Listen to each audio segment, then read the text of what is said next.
Joining you live from Italy as we discuss all the latest from the last 24 to 48 hours of Arsenal in today's Arsenal Transfer Show.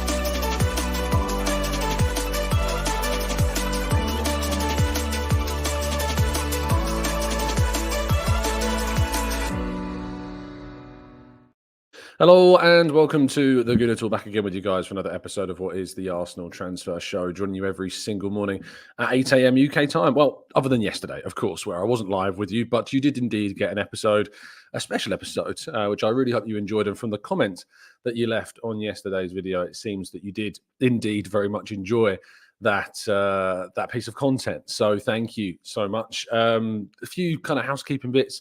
I'm not in my usual surroundings, so if the audio is a little bit echoey or strange, well, I guess blame the Almighty. But other than that, for those that are listening, you won't have a clue what I'm referencing. There's a massive picture behind me of that very famous, the two fingers touching one another. Is it? I want to say it's. Is it the chapel in? Oh, I can't think of the place. Someone will know. But yeah, I hope you enjoyed yesterday's show, and I hope that it was in some ways kind of enlightening to a lot of different people's points of view and stuff like that. But yes, the audio might be a little bit echoey. The connection may be a little bit dodgy. There was no Wi-Fi yesterday, so thankfully we managed to get that sorted as well. The Sistine Chapel, yes, thank you for those telling me in the chat box which it was. I thought it was that, but I didn't want to get it wrong. As so often is the case as well.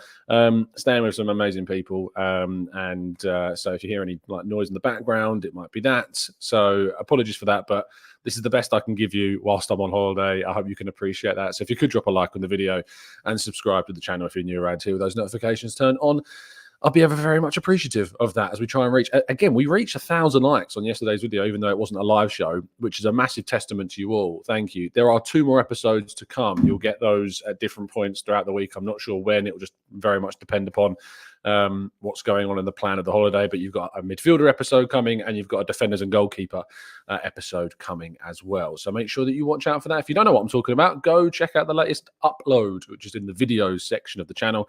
And it's the Dream Arsenal Forwards episode. And a massive thank you to all my guests that helped out with that. Good morning to Blackshine, to Matt G, Knowledge. We've got Shiv and Granddaddy Gooner, Paul. We've got Steve and Z. We've got John, Barry, Stephen runs with cows, Stevie. Angela, Temi, Roy, Louis, Ilya, Natty, and plenty more of you all as well. Thank you to you all for joining me, and make sure you drop a like and subscribe. And if you're listening on audio platforms, thank you for catching up as well. Right, let's jump into today's and a bit of yesterday's stories, shall we? We start with Santi Cazorla, who has actually been talking at the end of Real Oviedo's season about his future, and he was actually asked about Arsenal, and he says that I feel a very special love for Arsenal. I spent 6 wonderful years there, and I know how much everybody loves me, which is great. Of course, I was lucky to synchronise with Mikel Arteta in the dressing room, and now he is the manager. We, as in the coaching staff, had conversations about that in terms of a return, but at the moment, I'm not focused on anything other than contributing for this club of Oviedo and continuing to enjoy my football as a player. After that, we will see what the future holds for me. Arsenal is obviously a club that has always left the door open for me to return, but for now, I have enough on my mind with the player to enjoy the last days of my football career. Now, in terms of Real Oviedo's fixtures that are indeed coming up, they've got a game, or rather, I think they've got a game, yes, on Wednesday against Eibar. They drew 0-0 with Eibar in the first leg of the playoffs, and now they go to Eibar in the second leg with the hope of, trying to fight for promotion. The Segunda Division playoffs are very competitive and a very exciting part of the Spanish footballing calendar. So a massive congratulations to Real Oviedo and Santi for reaching it, and best of luck to those on trying to get through and promotion to the Primera Division of Spanish football. Martinelli scored last night for Brazil in their build-up to the Copa America.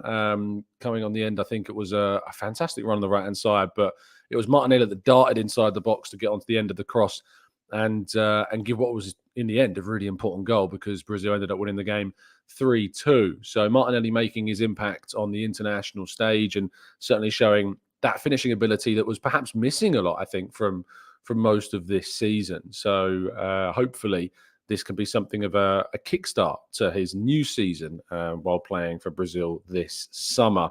Now, Aaron Ramsdale and the stance on the Arsenal goalkeeper has supposedly, according to the Mail, somewhat changed. There is a openness, it seems, for Arsenal to allow Ramsdale to leave on loan this season, which I think is actually a little bit of a smart shift of approach. We know that the £30 million asking price for Ramsdale is going to be very difficult for anybody to really meet this season after a goalkeeper has played very little football, even though he's homegrown and of a good age. But that long contract means that Arsenal have got full control of this situation.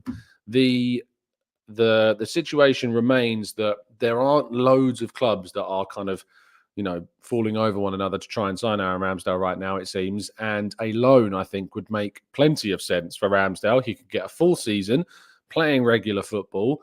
He's under a long-term contract. It doesn't put Arsenal in any weaker position whatsoever. And then next summer, what you can do is you can hopefully, after a full seasons of play, you can convince a team to come in and potentially sign Ramsdale on a permanent contract during that summer transfer window. So I think that's one to look out for. I think it makes a lot of sense for that to take place and for that to happen. So please do make sure you keep an eye on these stories surrounding Ramsdale, and whether or not you think that the clubs he's being linked to may indeed be a bit of an indication that we could see a loan. In terms of when his contract runs out, it runs out in 2026, although there is an option for a further year. So 2027, let's call it. So at the end of this season, he will still have a good 2 years remaining on his contract. And lastly, in terms of transfer stories, apparently not everyone is convinced by Douglas Luiz at the club. This is David Ornstein speaking on The Athletic and providing the fantastic coverage that he always does. There's apparently obviously some interest, as we know, from Arsenal, and it could be that Douglas Luiz actually leaves Aston Villa this summer, because we know that the Villains need to bring in some capital, comply with profit and sustainability regulations. However, it is said not everyone at the club is convinced, which is interesting considering the fact that we made a bid, only 2 years ago, if you like, for Douglas Luiz. And yet that system and that situation has seemingly somewhat changed. So any further updates on this, of course, we'll bring them to you. But Douglas Luiz and Arsenal does not necessarily look like it'll be a marriage that is expected anytime soon.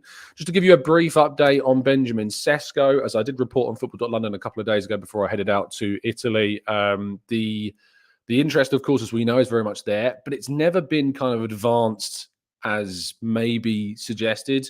I think I was one of the first to come out and suggest that it was nowhere near as kind of advanced as many, and the noise was perhaps going out there. And actually, some reports emerged yesterday that Arsenal have not pushed as much in recent days compared to someone like Chelsea. Apparently, Chelsea have pushed even more than Arsenal, which does, I think, align with what we have been discussing on the channel a little bit more over the last couple of days. I still think there's a good chance that Sesko can come to Arsenal and that he indeed would become an Arsenal player, but it's not going to be like, tomorrow. I don't think we're necessarily going to see some massive updates. I could be wrong, but certainly what I was told the end of this week and a couple of days ago was that the noise is a lot louder than the reality of this situation. So again, one we'll keep you updated on, but not one we're expecting a big development on, I don't think, in the very near future. So let's wait and see. Now, the last story that I want to discuss is a really important one. And this is about the coverage of Bukayo Saka once again in the aftermath of an England defeat. Now, Ian Wright tweeted out a quote tweet from a Twitter account called Mukta, who tweeted out saying Saka came on the 65th minute. He only played for 25 minutes. And underneath that is a number of back page stories, which include images of Bukayo Saka being effectively the face of England's defeats. Now, Ian's tweet reads, "Now more than ever, let's get behind and support these young people. We can all see what's happening and who's being set up to be the face of defeat. We are going to be gaslit with explanations and justifications, but those deciding who goes on the back pages know what they're doing. Let's keep our energy focused on giving these players pure love and support throughout the tournament." And I absolutely get where some people get a bit frustrated and, I will not even necessarily get it, but I'm trying to put my head into the headspace of those that can't see this as such an obvious thing that's going on. But when you see it thrown in your face like this, where you can see the different outlets are putting Bukayo Saka as the face of a defeat when he came on as a substitute in the last 25 minutes. It should be clear for all to see what's happening. And I think it's really important that we talk about it and that we discuss it and we highlight it, and that Ian Wright's words, of course, are brought further forward into the mainstream, because it needs to be tackled. It needs to be discussed. Why on earth Saka becomes the face of England's defeat despite being a 25-minute substitution, especially not. I mean, there's the race side of it, and there's also the historical side of it with Saka. I know 4 years after the last tournament, where we're going into another European Championship, and we're already putting Saka as the face of an England defeat, that he played less than a third of the game. It is, as Loga says here, outrageous and absolutely shocking. It's really frustrating, and it needs to be talked about. It needs to be highlighted. So please do fight the good fight and continue to highlight when this does indeed emerge, because it's so incredibly frustrating to see Saka treated this way. And I hope that you can see it that way as well. The channel is, of course, sponsored by Football Prizes, and you can win a signed and framed Thierry Henry Arsenal shirt by going down to the link in the description. There's a number of instant win prizes as well that you could win, like a signed Gilberto Silva shirt, a signed Jack Wilshere shirt, and a signed Patrick Vieira photo. So best of luck to all of you that would like to go and get involved with this. And best of luck to everybody that does. A UK-only competition, I should always maintain, unless you've got a mate maybe in the UK that can buy you one. But thank you to Football Prizes once again for supporting and showing support to the channel. Right, we're going to go to part 2 for what will be a relatively quick Q&A session compared to usual days, but I am on holiday, so I hope you can forgive me.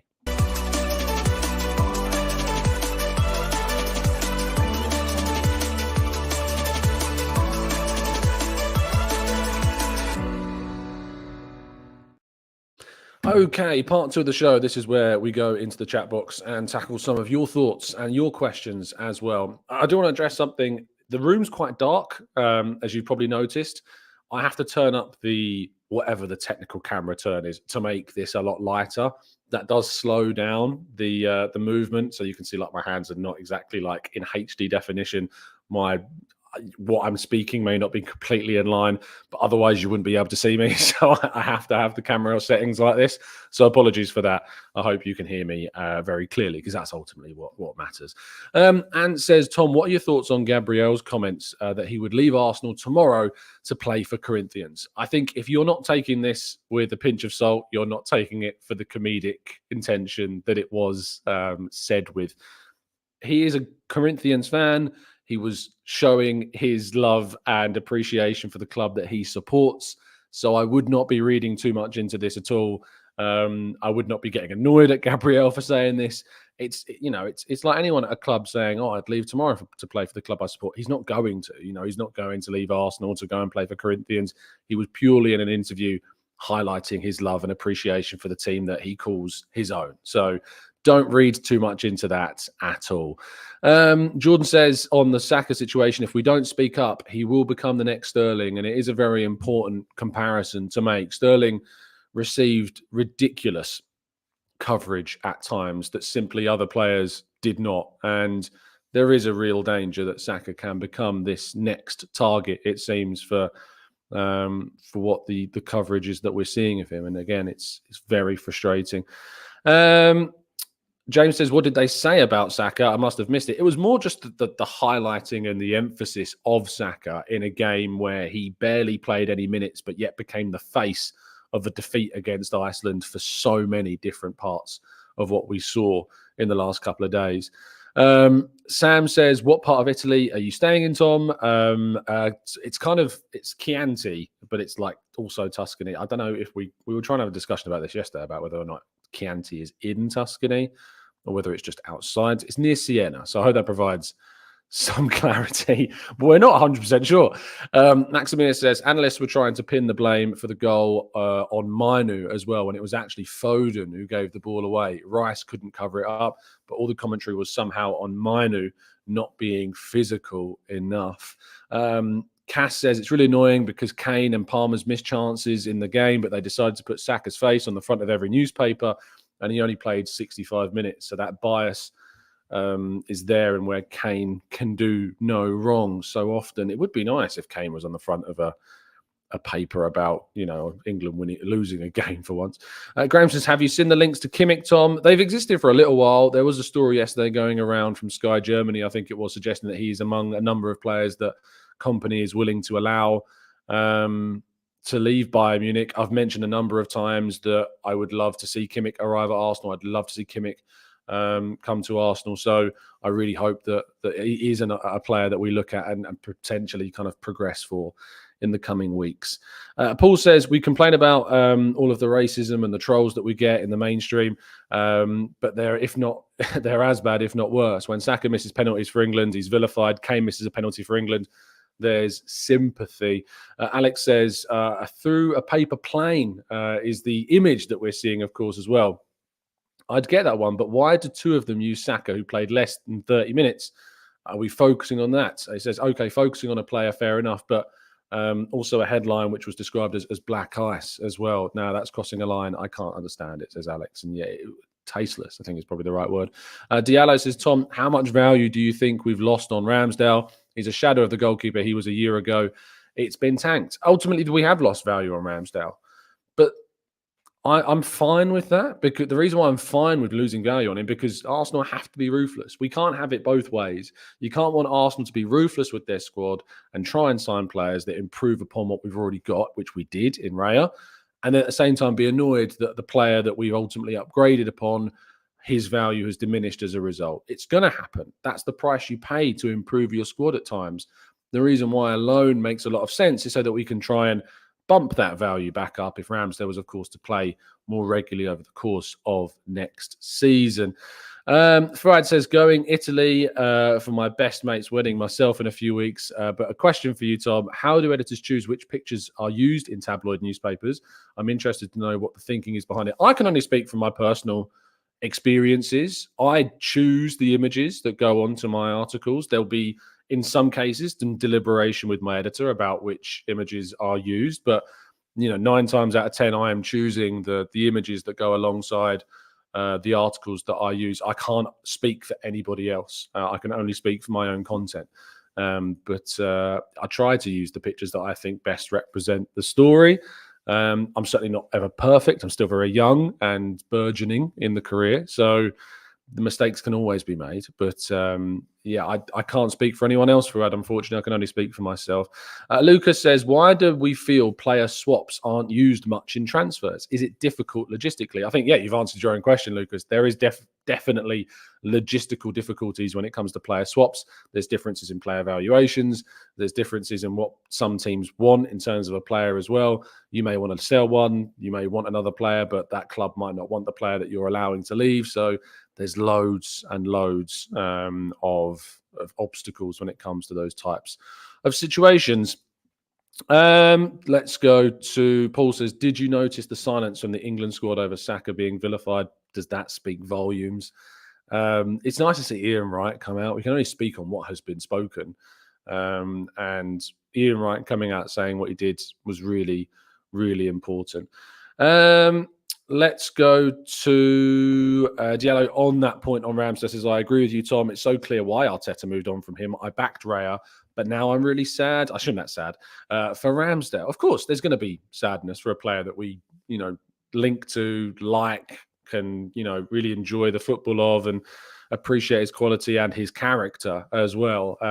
But it's football, it is what it is. Let's go to TGFL. Says, to be fair, Southgate always backs it for his players, and his stance on racism has been the best we have seen from an England manager. And, from all the criticism that I do, point in the direction of Gareth Southgate, I think when asked about these topics, he is very good at discussing them. I wish he was as good, when it came to some of the decision-making. All that said, to be fair, going into this tournament, I can respect the decisions that have been made with the squad. Leaving out Grealish, leaving out Maddison, leaving out probably injury forced, but Maguire. But on the point of that, if you're going to give credit to Southgate, it is one of the things that he is better at discussing, I think. Matt G says, appreciate you bringing a live show while on holiday. Thank you, Matt. That's very kind of you indeed. And I hope that you're all appreciating the content as well. If you could drop a like I would very much appreciate that. Maximus says, hi, Tom. Is it possible to do a analysis on our players from their performances last season, based on what we could also have a discussion on about how we can cover the gap in the Premier League and the Champions League? I think we will obviously do coverage of how we look forward to next season. That will be a big part of our summer content. So don't worry, we'll definitely be discussing that. Hamish says, Santi is the greatest player to grace the Emirates pitch, except the king, Thierry Henry, of course. He has and has always been my favourite Emirates era player, Santi Cazorla. And yeah, I'd love to see him back at the club in some kind of capacity.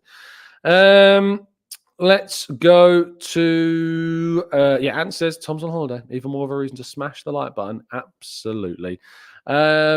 Let's go to Duncan says, Tom, would you swap Tomiyasu and Emile Smith-Rowe for Osimhen? I don't think you're going to be able to do that, Duncan.